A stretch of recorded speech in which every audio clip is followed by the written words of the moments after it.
Thank you very much for the opportunity to be here. And I think the theme of the other achievement gap that's been introduced is an important one. McKinsey did a report just over a year ago called The Economic Impact of the Achievement Gap in America's Schools, which some of you may have seen and can easily be distributed, looking at the consequences. I mean, obviously there are moral and ethical consequences of the achievement gap at all levels, but there's economic consequences, which we calculated to be the equivalent of a recession such as the one that the United States has been through every year.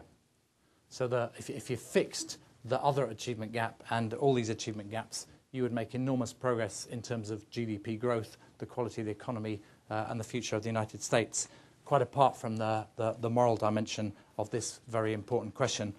The other thing to say is I think the international evidence, and I'd be interested in Sam and Dave and Cheka's views on this, I think the international evidence would suggest you don't have to choose between fixing one gap or the other. In fact, the best systems are probably doing the right things and benefiting both. So it's not a false. Don't create a false dichotomy. This is about addressing the underlying elements of education reform and making progress for everybody. The other thing I want to say by way of introduction is about this moment in the United States educational history. I think there's a huge opportunity.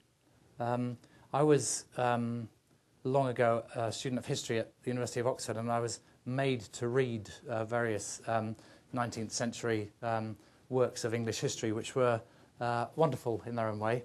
And they had very, very long, beautiful sentences, and they were all written by somebody called Macaulay or Trevelyan. And there's a sentence in Trevelyan's biography of Garibaldi where he says, "There come rare moments, hard to distinguish, but fatal to let slip, when all must be set upon a hazard," which is a really beautiful sentence. And that comes back to me when I think about the United States and education reform now.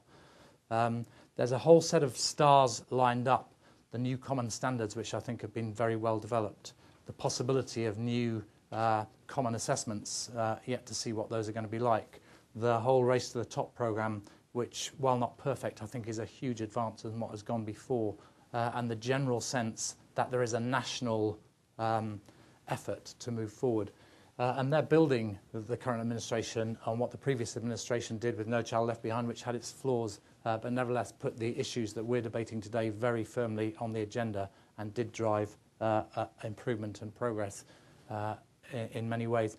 And then the other thing that I think is really important about the United States currently, which is different from even 10 years ago, is the extent to which people in the education system here are really looking outwards to the rest of the world in a way that they didn't do 5 or 10 years ago to such a significant extent. All of that gives me real grounds for hope.